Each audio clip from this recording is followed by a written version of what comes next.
আচ্ছা, এত লোক আর কোন ইউনিয়নে? বাহারা ইউনিয়ন আছে, হবিবপুর, হবিবপুর, সাল্লা, সাল্লা, সাল্লা ইউনিয়ন। আচ্ছা, এদিকে রাজানগর, রাজানগর, চন্নারসর, চন্নারসর। আচ্ছা, করিমপুর আছে, করিমপুর। পূর্বাঞ্চলে আছে নাকি? কুলুঞ্জ নাই, জগদল নাই, তারল নাই।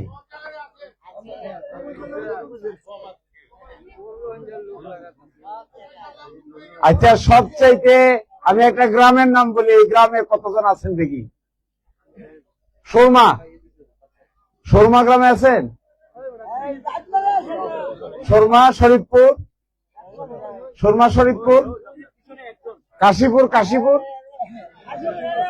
দুই কাশীপুর, দুই কাশীপুর, হবিবপুর কাশীপুর, আর হলো শর্মা কাশীপুর। হ্যাঁ, আচ্ছা। তারপরে কার্তিকপুর, মাউতি, নোয়াগাঁও, কামালপুর। কেউ আছেন বাঙ্গালপাড়া? এখানে বেশি নাই। রফিনগরের পাশে আছে মির্জাপুর, তারপরে আছে মাসিমপুর, তারপরে আছে খাগাউড়া, তারপরে আছে কিত্তাগাঁও, সজনপুর। এই লাইনের আলিপুর পর্যন্ত কারা? বলনপুর, বলনপুর। তো অনেক লোক। আচ্ছা, বসেন, বসেন, বসেন। তো আপনারা কষ্ট করে এই শীতের রাতে এই যে কষ্ট করে বসে আছেন, সারাদিন কাজ করছেন, সারাদিন ডিউটি করছেন, তারপরেও কষ্ট করে রাত পর্যন্ত বসে আছেন। এজন্য আমাদের পক্ষ থেকে আপনাদেরকে আমরা ধন্যবাদ জানাই। আর আপনারা সবাই আমাদের আত্মীয় স্বজন, কেউ ডাইরেক্ট আত্মীয়, কেউ ইনডাইরেক্ট আত্মীয়, কিন্তু শেষ পর্যন্ত আমরা সবাই হইলাম, আমাদের একটাই পরিচয়। আমরা পৃথিবীর যে কোনো জায়গায় যাই না কেন, আমাদের একটাই পরিচয় হলো আমরা দিরাই সাল্লাহ। গেলেও তা, ফ্রান্সে গেলেও তা, সৌদি আরবে গেলেও তা, কাতারে গেলেও এটা, কুয়েতে গেলেও এটা, গাজীপুরে আসলেও এটা, আর মিরপুরে আসলেও দিরাই সাল্লাহর লোক। নাকি এই পরিচয় মুছে দেওয়া যাবে? এই পরিচয় মুছে দেওয়া যায় না, চেষ্টা করলেও পারা যায় না। ইচ্ছা করলেও আমি আপনার মাতৃভূমিকে আমরা ভুলতে পারি না। ইচ্ছা করলেও আমরা আমাদের বাড়িতে যে ছোট্ট এক টুকরা জমি আছে, শেষ পর্যন্ত ঈদের সময় বলেন আর ছুটির সময় বলেন, মনটা আনচান করে আসে। বিদেশে গেলে দেশের প্রতি বেশি টান আসে। যখন আমরা দিরাই সাল্লার লোক সুনামগঞ্জে গিয়ে পরিচয় দেয় কি, আমার বাড়ি দিরাই। সুনামগঞ্জের লোক সিলেটে গিয়ে পরিচয় দেয়, আমার বাড়ি সুনামগঞ্জ। সিলেটের লোক ঢাকায় এসে পরিচয় দেয়, আমার বাড়ি সিলেট। বাংলাদেশের লোক বিদেশে গিয়ে পরিচয় দেয়, আমার বাড়ি বাংলাদেশ। বিদেশে গিয়া কি কেউ পরিচয় দেয় যে আমার বাড়ি দিরাই? তখন কি বলে? তাহলে আমরা এখানে আমাদেরকে এই অঞ্চলের মানুষ কি হিসেবে চিনে? কোথাকার লোক? না, কি বলে মানুষ? সিলেট বলে না? এখানে এসে পরিচয় দেন দিরাই সাল্লাহ। এখানে এসে সবাই জানে এরা হলো সিলেটের লোক। আর সিলেটে পরিচয় দেই আমরা, আমাদের বাড়ি সুনামগঞ্জ। সুনামগঞ্জে গিয়ে পরিচয় দেই, আমাদের বাড়ি হলো দিরাই অথবা সাল্লাহ। এইটাই জীবনটা এরকমই, যে যত দূরে যায়, যে যত বেশি দেখে, দুনিয়া তার কাছে তত বড়। আপনারা যখন গ্রামে ছিলেন,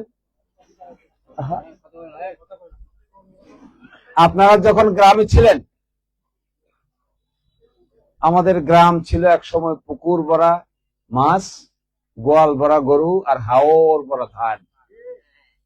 কিন্তু সে হাওর ভরা ধান, পুকুর ভরা মাছ, আর গোয়াল ভরা গরু আর আগের মতো নাই। আমি যখন ছোট ছিলাম, সেই ছোটকালে আমি 18 কেজি 20 কেজি ওজনের রুই মাছ দিয়েছি। আমার এখনো মনে পড়ে, আজ থেকে 35 বছর আগে আমি স্কুলে পড়তাম।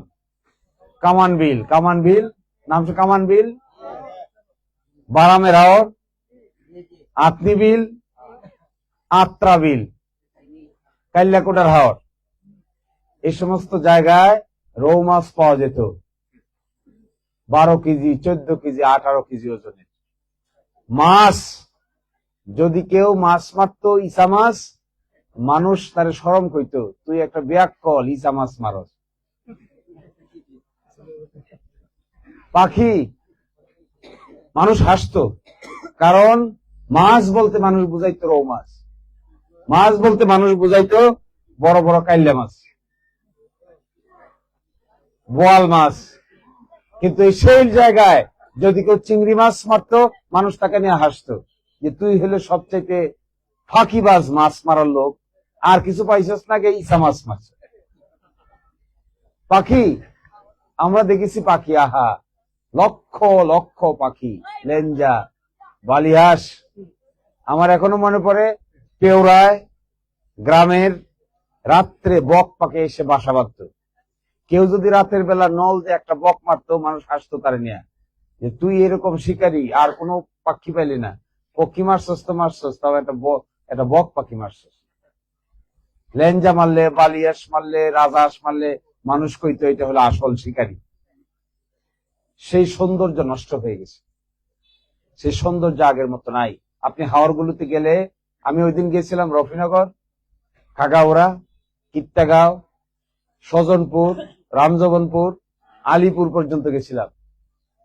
গিয়া দেখি অনেকগুলা গরু হাওরের মধ্যে একটা লোক নিয়ে চড়ে বেড়াইতেছে, কিন্তু গরুর সামনে ঘাস নাই। কান্দাটা ঠিকই আছে, কিন্তু ঘাস নাই। সারাদিন ঘুরলো, আবার বিকাল বেলা যখন বাড়িতে আসলো, এই গরুটা মনে হচ্ছে শুকাইয়া এই অবস্থায় হয়েছে যে হাঁটতে হাঁটতে ঘাস না পাইতে পাইতে সে আস্তে আস্তে শুকাইয়া যাচ্ছে। অথচ এক সময় এমন ঘাস দেখেছি আমরা, যে ঘাসের ফাঁকে ফাঁকে একটা গরুকে বাড়তি ঘাস খাওয়াইতে হইতো না। একটা গরু প্রাকৃতিক উপায়ে যে ঘাস জন্ম নিত কান্দার মধ্যে, এইটা খাইয়েই শেষ করতে পারে। তাহলে আমাদের মাতৃভূমি তো নষ্ট হয়ে গেছে, আমাদের মাতৃভূমি নষ্ট হয়ে যাচ্ছে। আমরা বিল্ডিং বানিয়েছি, আমরা হাওর নষ্ট করছি, আমরা বন বাদার নষ্ট করে ফেলছি, আমরা মাছের আবাসস্থল নষ্ট করে ফেলেছি, আমরা পাখির আবাসস্থল নষ্ট করে ফেলেছি। আমরা হয়তো ইটের পর ইট দিয়েছি, কিন্তু সত্যিকার অর্থে প্রাকৃতিক উপায়ে যে মাছ জন্ম নিত, এই মাছ আস্তে আস্তে আমাদের কাছ থেকে বিদায় নিচ্ছে। আপনারা কাজ করতে আসছেন এখানে, এই কাজ আমাদের এলাকায় তৈরি করতে পারলে আমাদের এলাকার কাজ আমরা নিজেরাই করতে পারতাম। ভাবতে হবে এই ধরনের কাজ। এই শিল্প ইন্ডাস্ট্রির কাজ, যে রাস্তা হচ্ছে দিরাই থেকে জলশোকা হয়ে ঢাকায়, এই রাস্তা দিরাই রাস্তা থেকে দিরাই বাস স্ট্যান্ড থেকে পার হয়ে সাল্লা থেকে জলশোকা হয়ে হবিগঞ্জ থেকে ঢাকায়। এই রাস্তার আশেপাশে এমন জায়গা জমি পড়ে আছে, খালি জায়গা জমি। এখানে যদি সত্যিকার অর্থে কোনো ভালো নেতৃত্বের হাতে আমরা আমাদের মাতৃভূমিকে বুঝিয়ে দিতে পারি, তাহলে যে শিল্প ইন্ডাস্ট্রির কাজের জন্য আপনারা এই গাজীপুরে আসতে হয়, সখীপুরে আসতে হয়, যে শিল্প ইন্ডাস্ট্রির কাজের জন্য দেশ ছেড়ে বিদেশে যেতে হয়, আমাদের এই রাস্তা হওয়ার পরে ডানে বামে এই রকমের জায়গা ফাঁকা আছে, যে জায়গাকে ব্যবহার করলে আমাদের এলাকাতেই এই ধরনের শিল্প ইন্ডাস্ট্রি গড়ে তোলা সম্ভব। প্রশ্ন হলো, এই কষ্ট কে করবে? এদেরকে কথা বলতে বন্ধ করো। প্রশ্ন হলো এই কষ্ট কে করবে, এই পরিশ্রম কে করবে?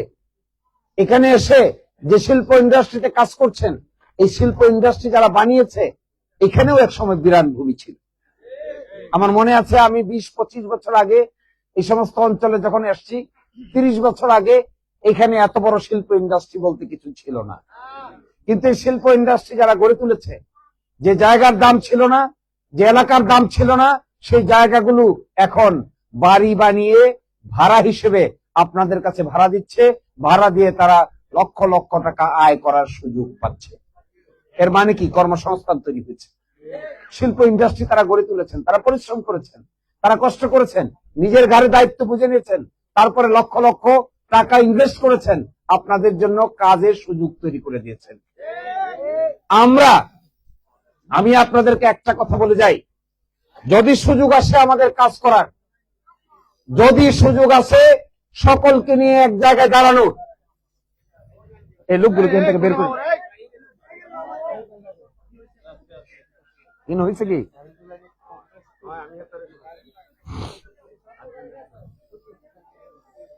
এই সুযোগটা যদি আমরা তৈরি করতে পারি, আমাদের যে ভাটি বাংলা আছে, যেখানে এক সময় ছিল ধান আর ধান, এক সময় ছিল মাছ আর মাছ, এক সময় ছিল গরু আর গরু, এক সময় ছিল প্রকৃতি আর প্রকৃতি, এটি নষ্ট হয়ে গেছে ঠিক, কিন্তু আমাদের ভাটি অঞ্চলের জমি আস্তে আস্তে হাওর থেকে উঁচু হয়ে যাচ্ছে। কেউ যদি বাড়িতে যান, গিয়ে দেখবেন টিউবওয়েল, আপনার বাড়িতে যে টিউবওয়েলটা আছে, এই টিউবওয়েলটা চাপতে চাপতে চাপতে চাপতে পানি বের হয় না, দেখছেন?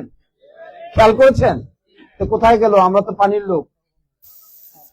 বছরে 6 মাস পানির নিচে থাকে আমাদের হাওর বাড়িঘর, গ্রাম অঞ্চল, কিন্তু শুকনার সিজনে এই পানি চাপতে চাপতে আর পাওয়া যাচ্ছে না।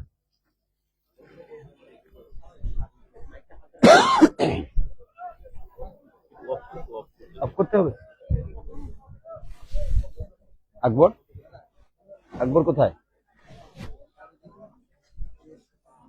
আকবর আছে নাকি? আকবর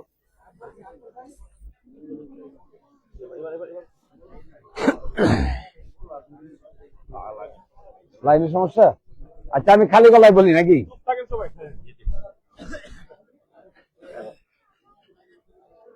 আমার কথা শোনা যায়? শেষে শোনা যায়?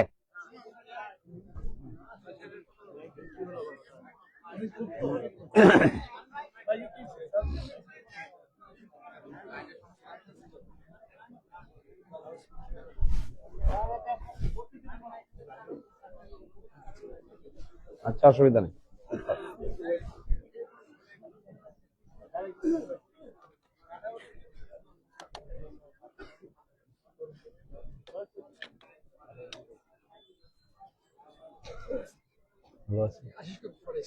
ও তাই? ভালো আছে। বসে বসে বসে বসে বসে। দীপু ভাই,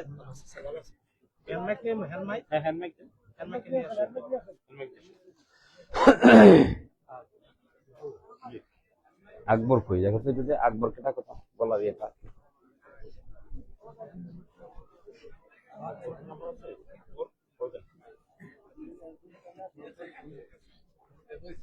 ভালো আছে। ও ভাই, হ্যাঁ, কোনটা দোকান? ও, এখানে এসে বসতি স্থাপন। আচ্ছা,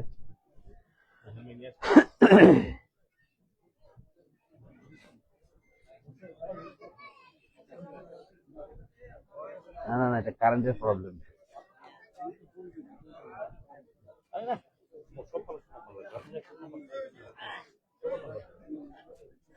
ভালো আছে। আপনার বাড়ি কই?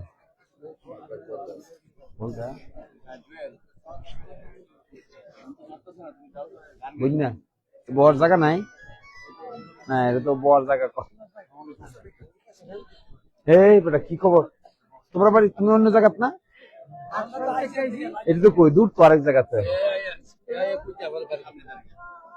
তাই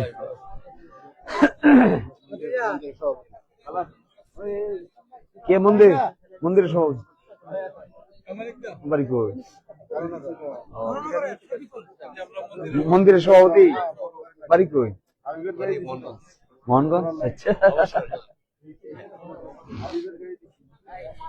কাজ হবে না না?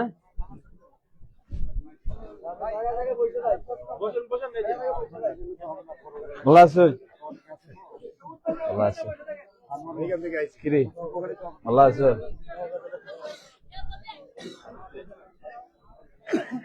আচ্ছা, এটা যেহেতু ভালো আছে, আমরা শেষ করে দিই। এটা দিয়া অসুবিধা তো রাইট হয়ে গেছে, এরা কালকে কাজ আছে তো। কালকে কাজ নাই, কালকে শুক্রবার।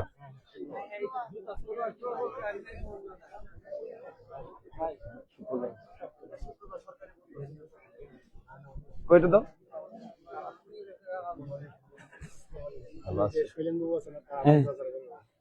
শৈলেন খাগাওরা শৈলেন। আচ্ছা, ও ভালো আছো তুমি? আমরা খাগাওরা গেছিলাম তো, দিছে কি সবাই সহতা এখন একলা একলা ফ্যামিলি? Very good.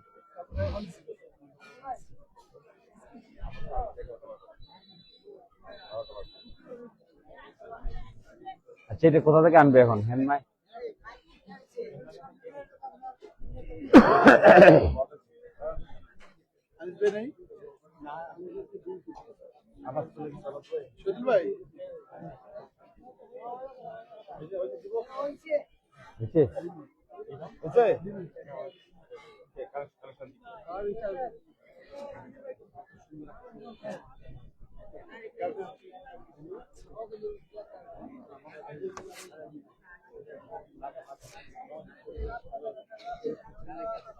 কারেন্টের ডিস্টার্ব না?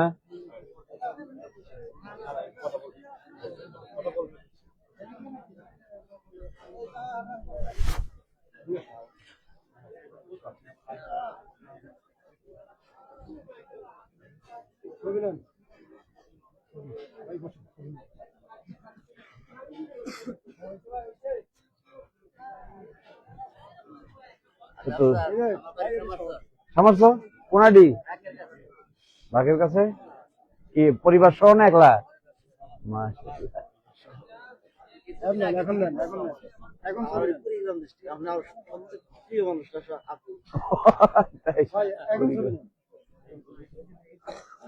কুড়িগ্রাম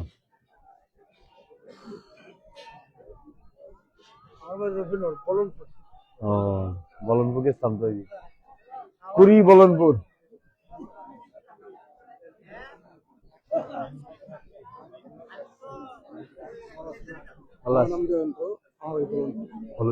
আমি আপনার আজকে আসার সময় গেছিলাম, এখন তো লাখ টাকা পাওয়া ব্যাপার না, কিন্তু আপনার তো আমার কথা ছিল।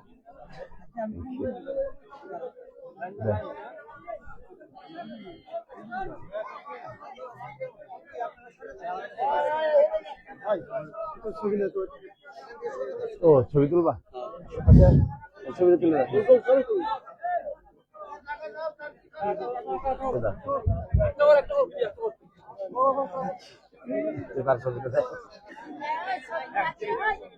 আচ্ছা, ঠিক আছে, আমরা ছবি তুলবো। তার আগে আমি শেষ করে দিই কথাটা। একটু বসেন, কষ্ট করে একটু বসেন। আসলে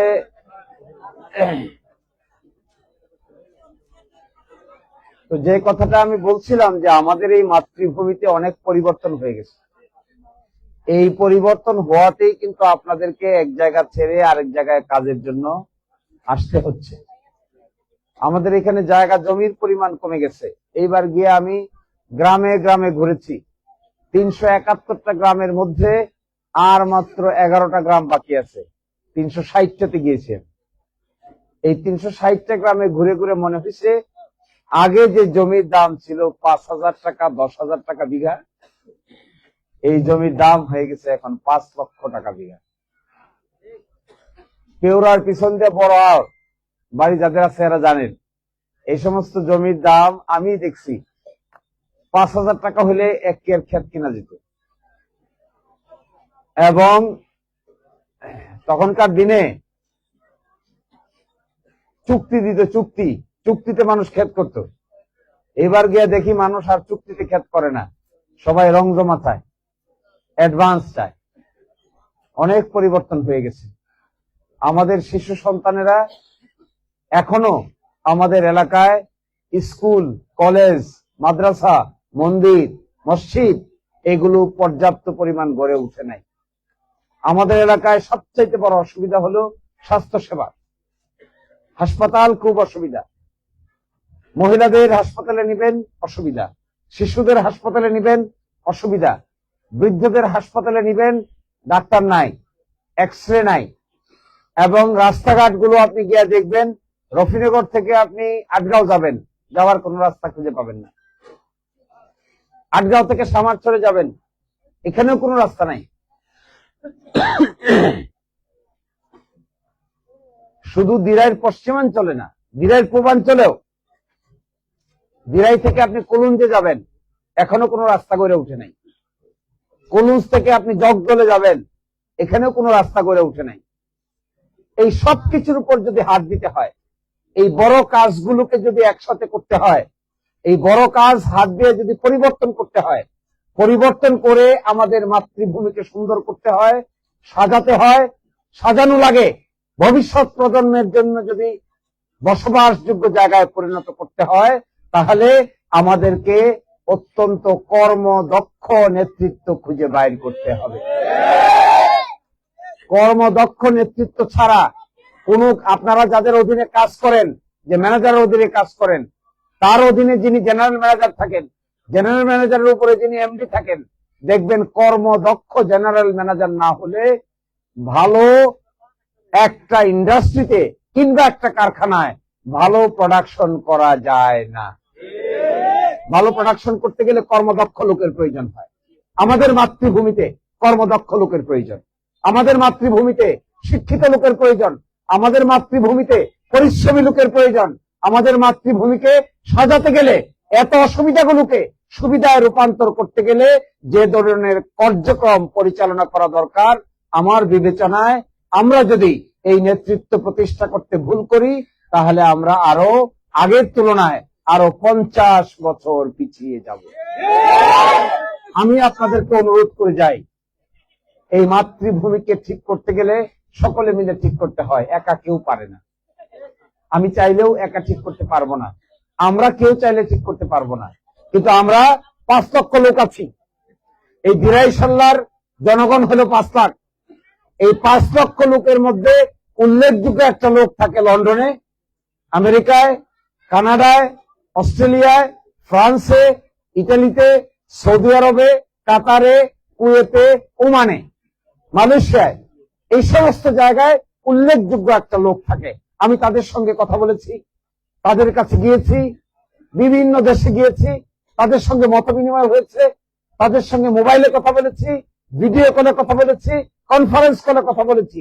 যদি আমরা দক্ষ নেতৃত্ব প্রতিষ্ঠা করতে পারি, আমাদের যে সমস্ত মানুষ পৃথিবীর বিভিন্ন জায়গায় ছড়িয়ে ছিটিয়ে আছে, তাদেরকে যদি একত্রিত করা যায়, তাদের আর্থিক শক্তিকে যদি এক জায়গায় দাঁড় করাতে পারি, তাহলে আমার ধারণা সরকারের সহযোগিতা ছাড়াও আমাদের ভাটি অঞ্চলের চেহারা নিজস্ব অর্থায়নে পরিবর্তন করে ফেলা সম্ভব।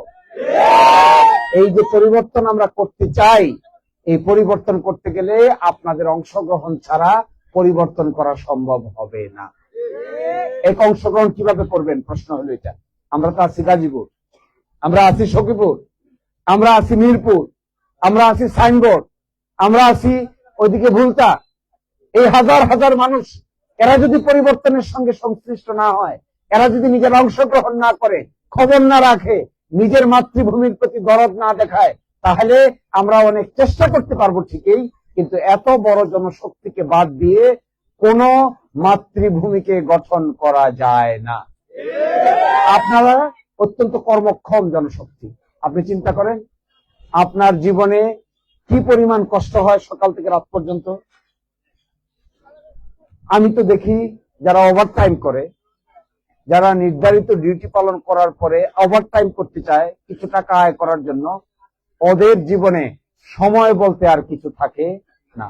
শুক্রবারকে মনে হয় ঈদের মতো, শুক্রবারটাকে মনে হয় ঈদের দিন, কারণ এছাড়া বাকি দিনগুলো কখন সূর্য উদয় হয় আর কখন সূর্য অস্ত যায়, আর মাঝখানে কোন সময়টা খাবারের জন্য পাওয়া যায়, বাইর হইতে আর খাইতে আর ঢুকতে সময় শেষ হয়ে যায়।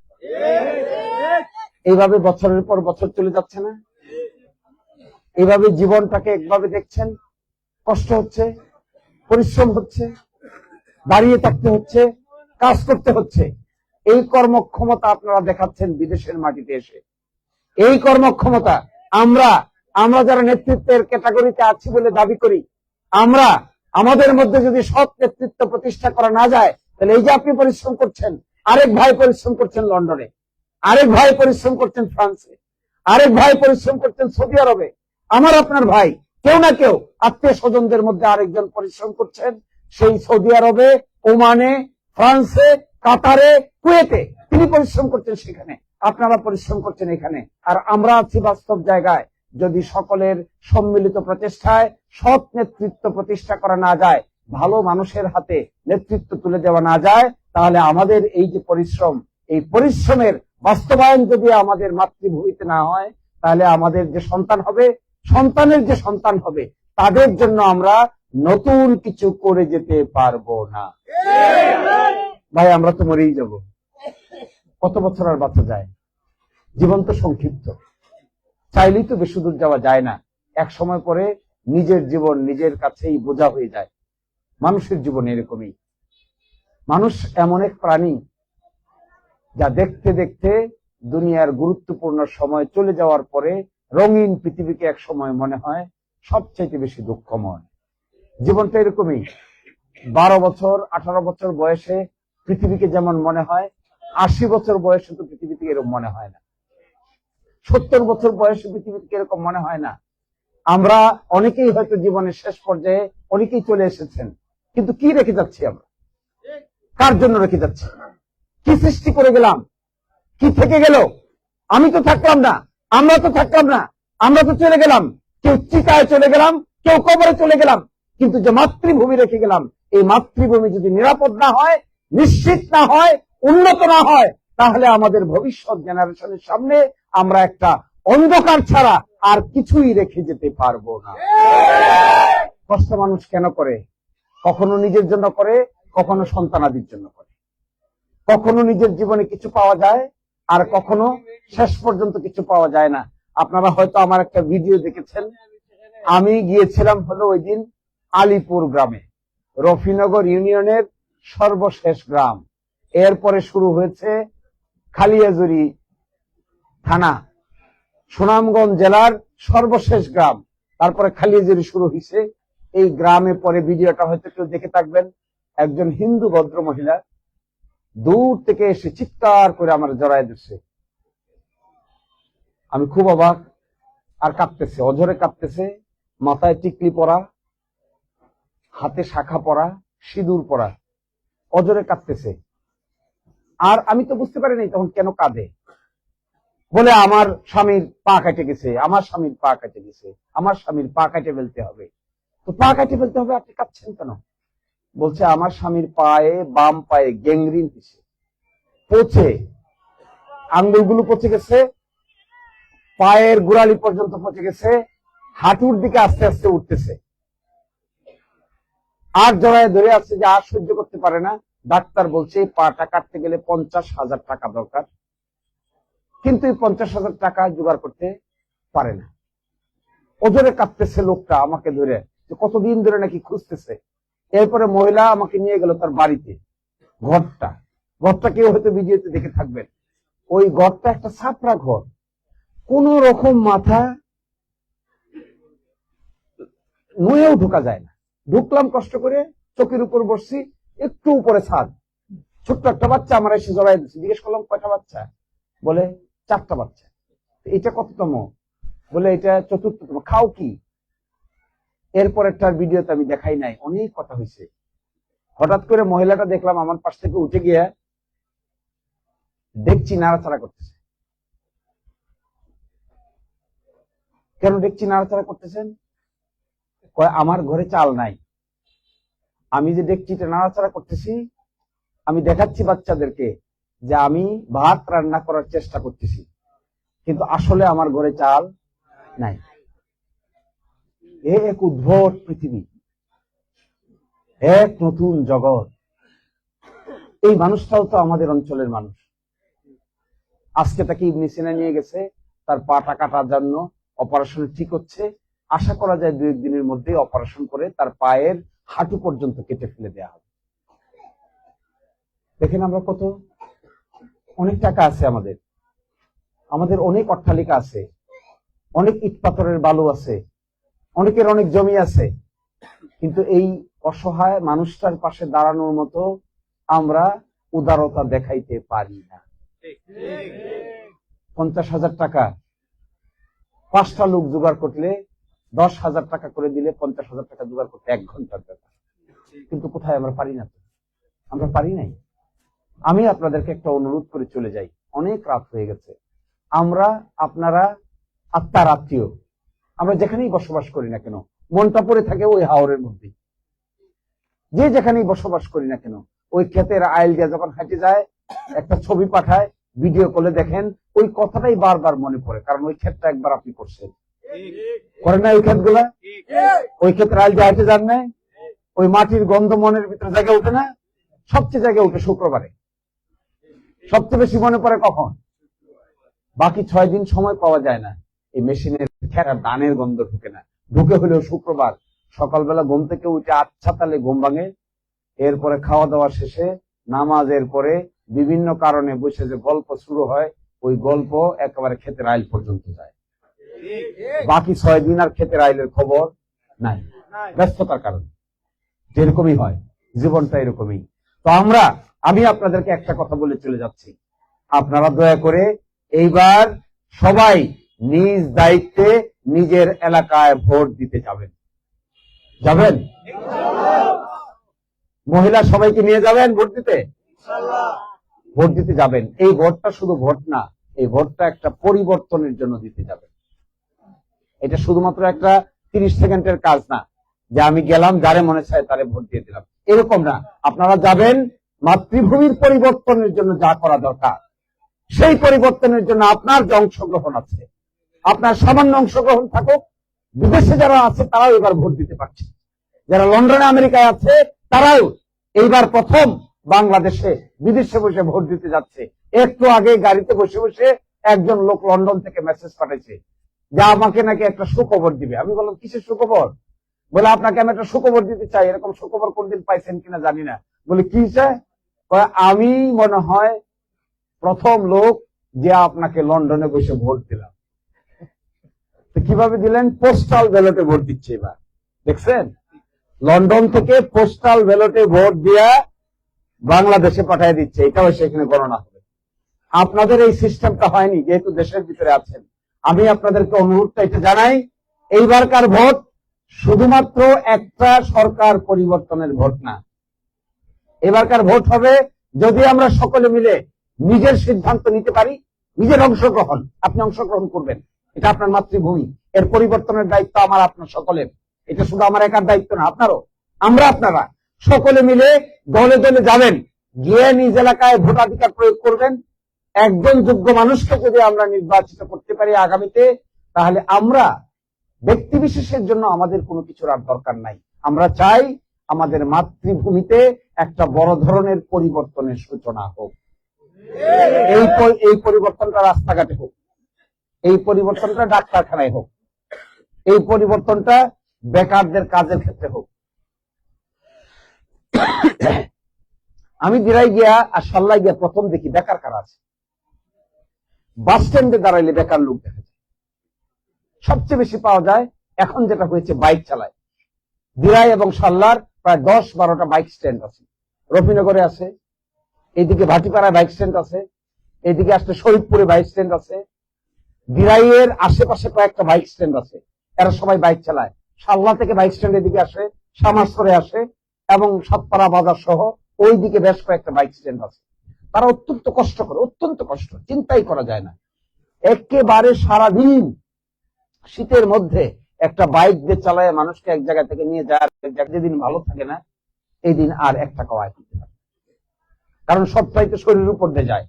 এই যে সকালে শুরু করে একেবারে রাত 10টা, 11টা, 12টা পর্যন্ত। তো আমাদের কাজ হবে আমি আপনাদেরকে একটা আহ্বান জানিয়ে চলে যাব। আমি এটা বলছি, এইবারকার আমরা আপনারা একসাথে হয়ে একটা নতুন নজির আমরা সকলে মিলে স্থাপন করি। সেটা কোনো দল বলের ব্যাপার না, কে কোন দলের, কে কোন মতের, কার কি দলের ভালোবাসা আছে, তার চাইতে বেশি আমরা নজির স্থাপন করতে চাই। আমরা সকলে মিলে আমাদের মাতৃভূমিতে একটা উন্নয়নের গল্প তৈরি করতে চাই। এই উন্নয়নের গল্পটা তৈরি করতে গেলে সম্মিলিত প্রচেষ্টা লাগবে, সকলকে একসাথে পেতে হবে। কোন একক ব্যক্তিত্ব পারবে না, আমার পক্ষেও এটা সম্ভব না, আপনি একাও পারবেন না, কিন্তু আমরা সকলে মিললে এটা সম্ভব হবে। আমাদের এখানে দেখেন ছোট ছোট প্রজেক্ট দেয় সরকার, এই ছোট ছোট প্রজেক্ট দিয়ে তো এত বড় কাজ করা যাবে না। সরকার 10 কোটি 20 কোটি টাকা দেয়, তো 10 কোটি 20 কোটি টাকা দিয়ে ভাটি অঞ্চলে কোথায় রাস্তা বানাবো? এই 10 কোটি 20 কোটি টাকা দিয়ে সামারসর থেকে উজানগাঁও হয়ে, উজানগাঁও থেকে গোবিন্দনগরের পাশ দিয়ে শশারকান্দার সামন দিয়ে মামুননগর রাস্তা যাবে। এই রাস্তা বানাইতে না হলেও 200 কোটি টাকার দরকার। আটগাঁও থেকে রওনা দিবেন, সামারসর পর্যন্ত আসবেন, মাঝখানে 70 নদী আছে। তো 70 নদী পার না হয়ে আপনি আটগাঁও থেকে সামারসর আসবেন কি করে? তো 70 নদীর উপর দিয়ে ব্রিজ লাগবে।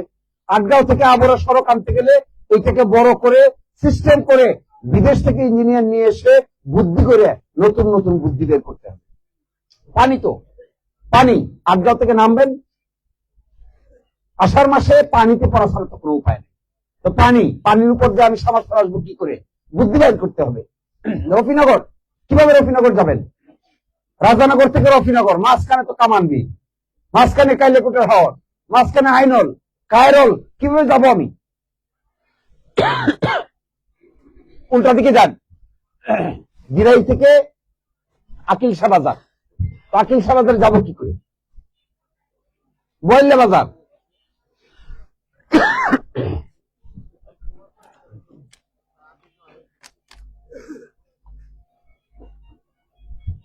বয়লা বাজারে যাবো কি করে? বয়লা বাজার থেকে নকদিপুর বাজার, মাঝখানে আছে একটা মিলন বাজার, তো মিলন বাজার থেকে নকদিপুর বাজারে যাব কি করে? যাইতে পারি না তো আমরা কেউ। এবং এমনও হয়েছে, এই গল্প আমি প্রায়ই বলেছি, এমনও হয়েছে একজন মানুষকে, মহিলাকে নিয়ে রওনা দিয়েছে, যার প্রসব বেদনা, দিরাই যাবে, দিরাই যেতে যেতে গিয়া দেখে দিরাইতে তো আর কোন ধরনের অপারেশন হয় না, দিরাইতে তো কোনো অপারেশনের সিস্টেম নাই। সেখান থেকে যাইতে হবে সিলেট। সিলেট যেতে যেতে মাঝখানে জাউয়া বাজারে গিয়ে বাচ্চাই প্রসব হয়ে গেছে। পেইনফুল, সাংঘাতিক পেইনফুল। একটা বাবার কাছে, একটা মায়ের কাছে তার গর্ভবতী নারী নিরাপত্তা দিতে না পারলে এর চাইতে বেশি অসম্মানের, অশ্রদ্ধার আর কিছুই থাকতে পারে না। একজন মহিলাকে তো নিরাপত্তা দিতে হবে, একটা বাচ্চাকে তো নিরাপত্তা দিতে হবে। এই জায়গাগুলোতে একেবারে ভেঙে পড়েছে। আমি আপনাদেরকে এই আহ্বান জানাই শেষ করে দিব, চলেন আমরা অতীতের মারামারি হানাহানির দিকে আর ফিরে না যাই, আমরা গাল গল্প গালাগালির দিকে আর ফিরে না যাই। আচ্ছা বলেন, আমি যদি আপনাকে গালি দেই, আপনি আমার গালি দেন, আমাদের মাতৃভূমিতে কোনো পরিবর্তন হবে? তো আমরা এই লাইনে কেন? বকাবকির লাইন কেন? ঝগড়া বিবাদের লাইন কেন? ঝগড়া বিবাদের লাইনে তো কোনো পরিবর্তন হবে না, বকাবকির লাইনেও কোনো পরিবর্তন হবে না। পরিবর্তনের একটাই মন্ত্র, সত্যিকার অর্থে কষ্ট করতে পারা লোক দরকার, পরিশ্রমী নেতৃত্ব দরকার, সকলকে একসাথে করা দরকার, দেশি বিদেশি যারা আছি আমরা ইউনাইটেড হওয়া দরকার। তাহলে সরকারকে যে পরিমাণ টাকা বরাদ্দ দেয়, এর থেকে বেশি টাকা সরকারের সাথে আলোচনা করে যদি যোগ্যতা সম্পন্ন নেতৃত্ব না হয়, তাহলে তো সরকারের কাছ থেকে টাকা নিয়ে এসে ভাটি বাংলার বড় বড় রাস্তা বানানো তো সম্ভব হবে না। এখন এই টাকাটা আনবেন কি করে? সরকারকে তো বুঝাতে হবে। সরকার যেখানে 50 কোটি টাকা দেয়, এখানে দরকার হবে 500 কোটি টাকা। তো 500 কোটি টাকা কিভাবে দিবে? যদি ভালো দুতিয়াল ফিট করা না যায়, তাহলে কোনোদিনই এটা পসিবল হবে না। আমি সরাসরি গিরাই থেকে এখানে আসছি, আমার গলাটাই বেশি সাপোর্ট করছে না। তো আমি আপনাদেরকে একটা অনুরোধ জানাই, এই যেতে পারেন, এই জন্য আমরা আপ্রাণ প্রচেষ্টা চালাবো। আর বাকিটা আপনারা আপনাদের আগ্রহ দেখাবেন। একটু কষ্ট হলেও একদিনে নিশ্চয়ই, যেদিন ভোট হবে এদিন সরকারি ছুটি থাকবে, এদিন বৃহস্পতিবার, 12ই ফেব্রুয়ারি হলো বৃহস্পতিবার। পরের দিন শুক্রবার আপনাদের অটোমেটিক ছুটি, তার আগের একদিন বা 2 দিন হয়তো ছুটির ব্যবস্থা করতে হবে, অথবা ছুটির জেনারেল ছুটির ব্যবস্থাও হতে পারে। এগুলো নিয়ে আমরা সরকারের সাথে কথা বলবো, কারণ বহু জায়গার লোকই তো এখানে আছে, শুধু দিরাইশাল্লাহ লোক না, বাংলাদেশের বিভিন্ন জায়গা থেকে এখানে কাজের জন্য মানুষ আসে। সুতরাং তারা যদি এখানে বসে থাকে তাহলে কোথাও তো তারা ভোটাধিকার প্রয়োগ করতে পারবে না। তা আমরা ইলেকশন কমিশন এবং সরকারের সাথে এগুলো আলোচনা করার চেষ্টা করব যে ওই সময়টাতে কোনোভাবে আপনাদেরকে এই সুযোগ সুবিধা করে দিতে পারে কিনা, যে সুযোগ সুবিধার কারণে আপনারা বাড়িতে যাওয়া, ভোটাধিকার প্রয়োগ করা এবং আসা, এই জন্য যেন কোনো ধরনের কোনো আর্থিক ক্ষতির সম্মুখীন না হতে হয়, এটা আমরা চেষ্টা করব এবং আশা করা যায় এটা আমরা পারবো। কিন্তু সরকারের সাথে কথা বললে অন্তত আমার তো ধারণা 50,000 ভোট হবে না বিভিন্ন এলাকায়, আরো বেশি। যদি 1 লক্ষ ভোট এলাকা থাকে, এই এলাকায় সবগুলো এলাকা মিলে যদি 1 লক্ষ ভোট হয়, তাহলে বিভিন্ন এলাকার 5,000, 10,000